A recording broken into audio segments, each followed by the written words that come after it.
قال لأبيه وقومه ماذا تعبدون أئفكا آلهة دون الله تريدون فما ظنكم برب العالمين فنظر نظرة في النجوم فقال إني سقيم فتولوا عنه مدبرين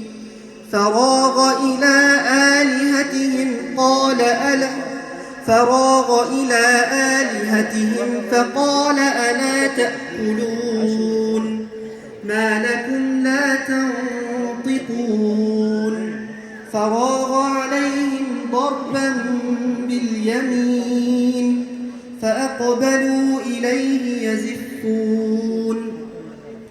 قال أتعبدون ما تنحتون والله خلقكم وما تعملون قالوا ابنوا له بنيانا فألقوه في الجحيم فأرادوا به كيدا فجعلناهم الأسفلين